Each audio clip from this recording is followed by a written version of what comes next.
around Dodge City and in the territory on West, there's just one way to handle the killers and the spoilers, and that's with a U.S. Marshal and the smell of Gunsmoke.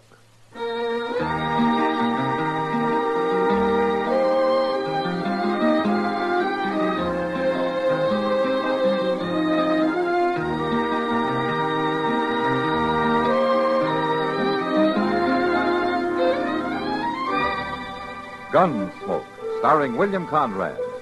The story of the violence that moves west with young America. And the story of a man who moved with it. I'm that man. Matt Dillon, United States Marshal. The first man they look for and the last they want to meet. It's a chancy job, and it makes a man watchful. And a little lonely.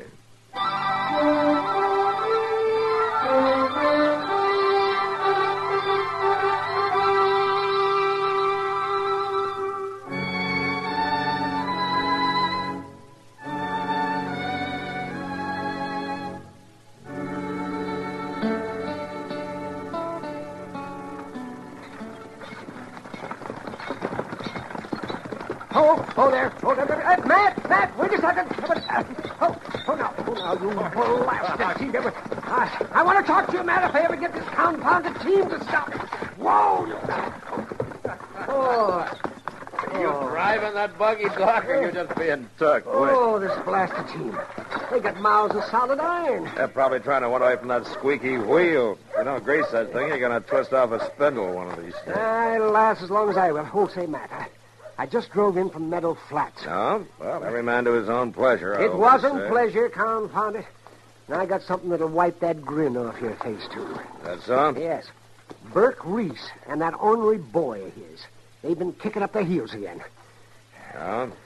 Who are they after this time? Pezzi Neller and his wife. They've got that homestead, next to the Reeses. Yeah, I know the place. What happened? Well, it seems Burke Reese and his boy kind of hoorah'd him a little bit last night. They burnt one of Pezzi's chicken houses and fired off a few shots, and Pezzi's acting real funny about it. How you mean? Well, he didn't want me to say anything about it. He claims he doesn't want any trouble. Doc, with Burke Reese after him, he's already got trouble.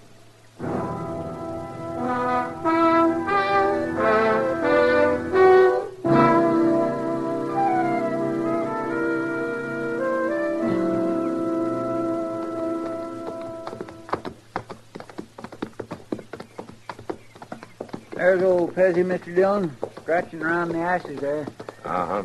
Well, Marshal, Chester, this is a mighty pleasant surprise. Morning, Pezzi. Hi, Mr. Neller. Get down and set a spell. Oh, thank you.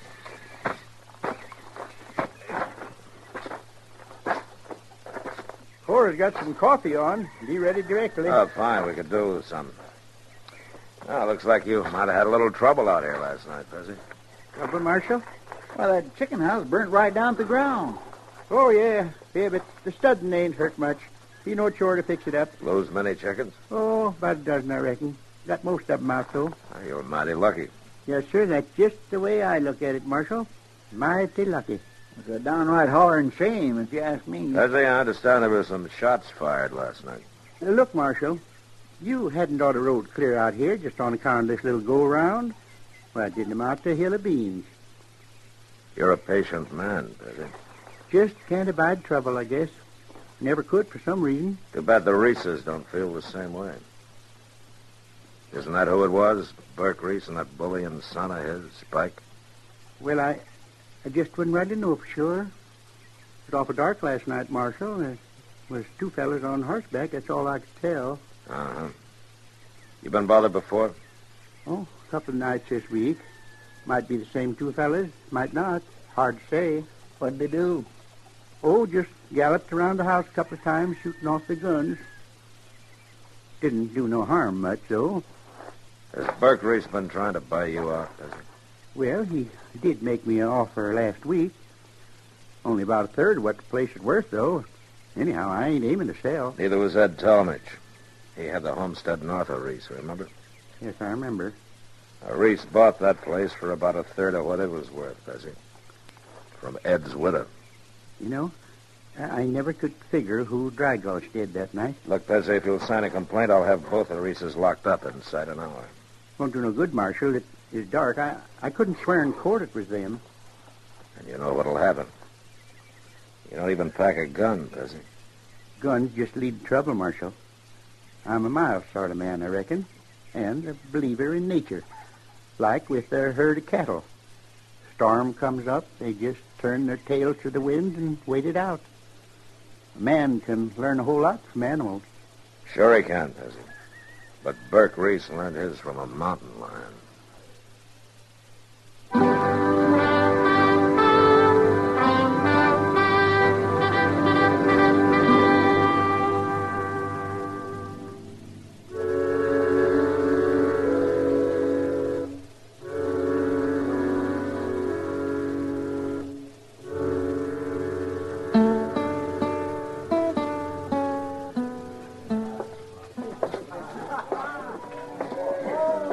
I declare, Mr. Dillon, the Long Branch ain't never had this big a Saturday afternoon before. Quite a crowd in town, all right. I don't even think we can get up the bar. Oh, they edge along the side here. Well, maybe I can do it empty, but it's sure going to be a tight squeeze, ooching out full of beer. You get that full, Chester, and I'll leave you here. Well, imagine you in here in daylight. Chester needed a beer, Kitty. Oh, he brought you along to chaperoning, huh? Oh, I got a hunch you brought me along to pay for it. How you been? No complaints. Look at this crowd. You ever see such a mob? Yeah, from the looks of things, the fights will be starting even before dark. Yeah. Want to have a beer with us? No, thanks. It's too early for me. But if you're around about 3 a.m., I'll have some supper with you. Sounds good. Try to make it. Well, you seem happy enough. That's old Burke Reese, Mr. Dillon. Yeah.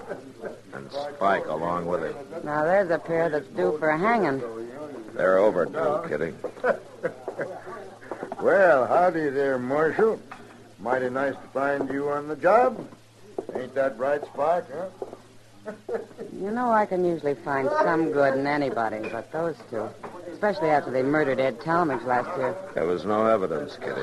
No witnesses. Well, all right, Matt, but everybody knew they did it. Yeah, but the law has to go on proof, or it stops being the law. But people are afraid of them, Matt. They're afraid even to go into court and tell what they know. Matt? No? Matt, come here. Just a minute, Doc. Come on, Chester. Let's see what he wants. I'll talk to you later, Kitty. Don't forget, Matt, supper at 3. Out there in the street, Matt, some folks got themselves in a peck of trouble. Oh. Pezzi Neller and his missus. When they come out of Jonas's store and started to drive off, the team pulled the front axle out from under the wagon. Let the whole bed drop right down into the street. I see. Look, you better stay here, Doc. Excuse me. Would you let me through here, please? Yeah, stand up. Excuse me, please.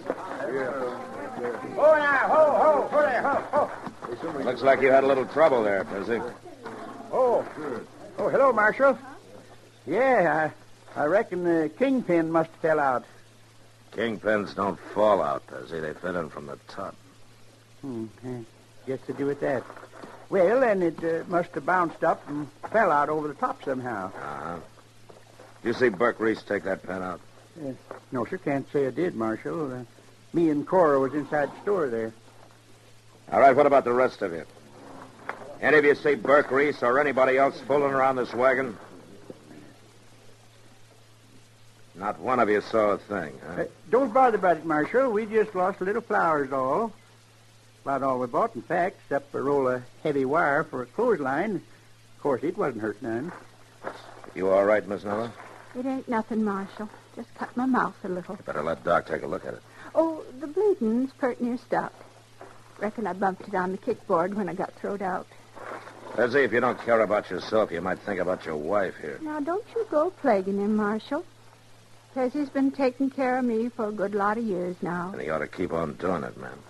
Pezzi's got his principles, Marshal, and I respect him for 'em.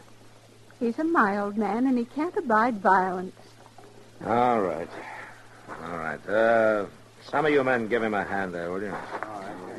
Come on, Chester. Well, you sure can't help him much when he won't lift a hand to help himself. There's one way I can, Chester. I don't like doing it, but somebody's got to. What's that?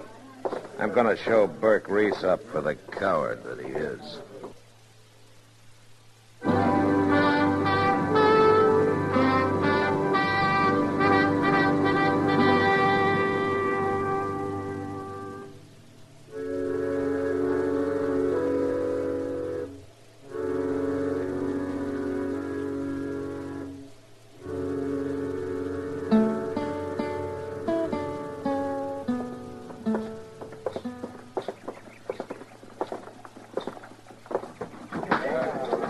There they are, Mr. Dillon, sitting over there at the poker table.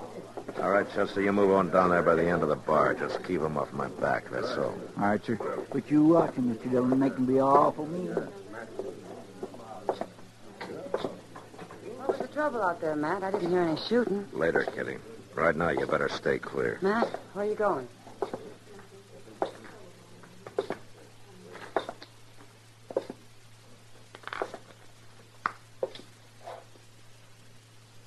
Well, Marshal, me and the young'un's getting up a little game.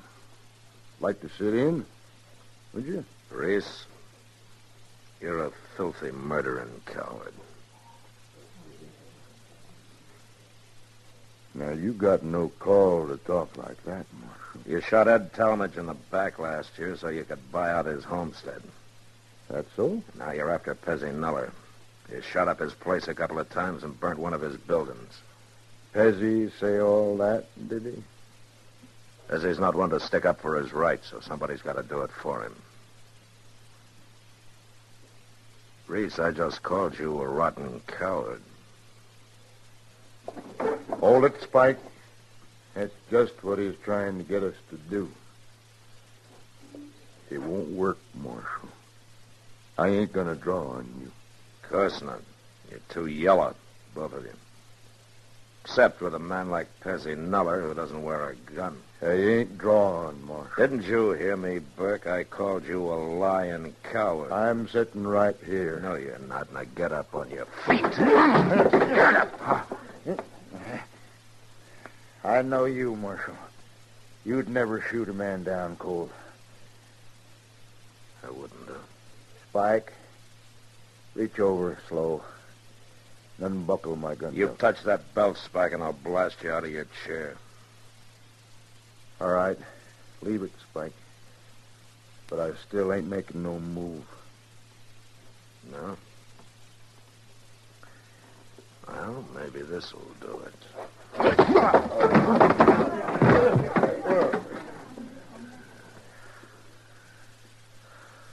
All right, what about it, Reese? I'm staying right here on the floor, Marshal. You sit tight, Spike. I told you, Marshal, no matter what you do, I ain't gonna draw against you. You're a smart one, Reese.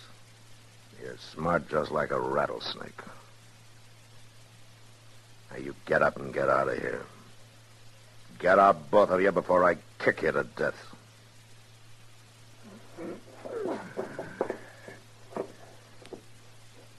Come on, Spike.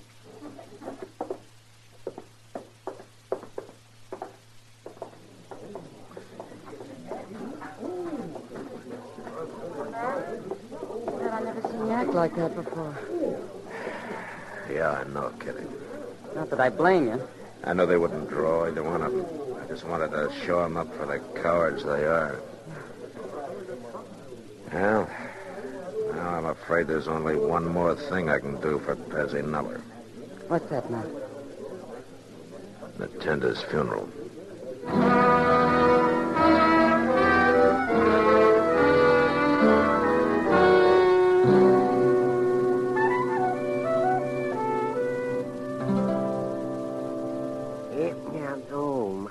Old Chester, this is the worst coffee I ever tasted. I've drunk better embalming fluid. Well, you kept your mouth shut, Doctor, after you'd swallowed 3 whole cups. Well, no wonder my throat was still paralyzed from the first swallow. Well, you're sure losing a lot of sass for being paralyzed in the neck. You want some more, Mr. Dillon? No, not right now, Chester. By Jim, you complain about it, Doc, but I notice you always come hot-footing over here first thing when you wake up. It's a trial by torture, Chester. Torture, I can live through Chester's coffee, I can face anything the day brings. Well, forevermore, what do you know? Yeah? What is it, Chester? Pezzi Neller, coming down the street there in his wagon. No?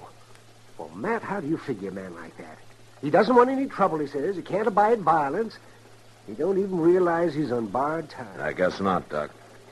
All he was worrying about yesterday afternoon was getting back home and putting up a clothesline for the missus. Just a couple of babes and a forest of wolves. He stopped right out in front here, Mr. Dillon. Marshal Dillon. Now, let's see what he wants.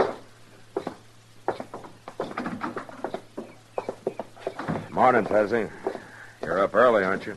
Reckon I am at that, Marshal. Oh, hello, Doc. Mighty glad to find you here. There's something wrong? Well, in a way, I guess there is, Marshal. Had a little accident out at our place during the night. Accident? Who? Doc, I reckon you better take a look there in the wagon bed. Just throw back the cover. All right. Give me a hand here, Chester. No.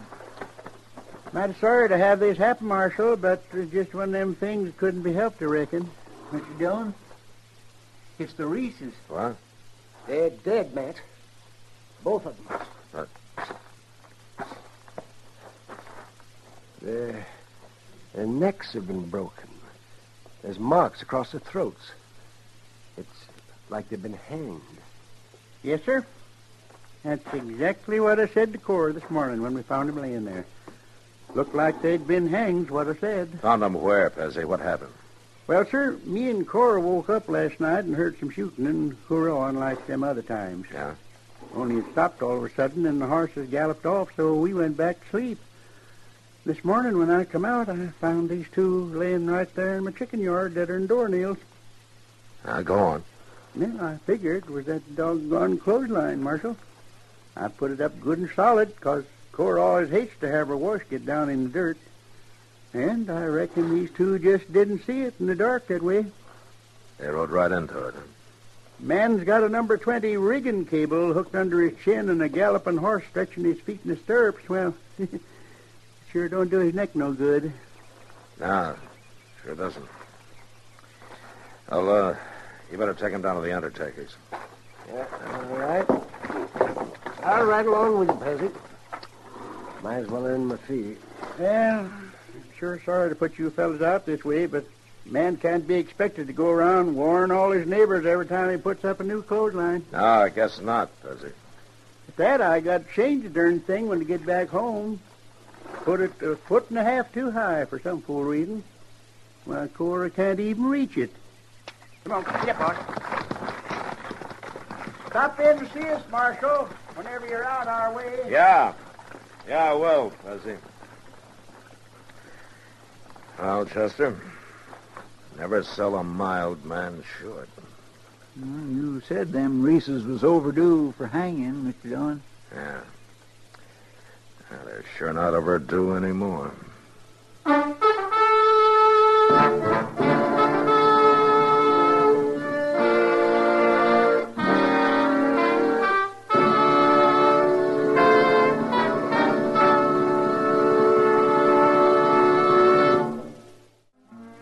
Gunsmoke. Produced and directed by Norman McDonald, stars William Conrad as Matt Dillon, U.S. Marshal. The story was specially written for Gunsmoke by Les Crutchfield, with editorial supervision by John Meston.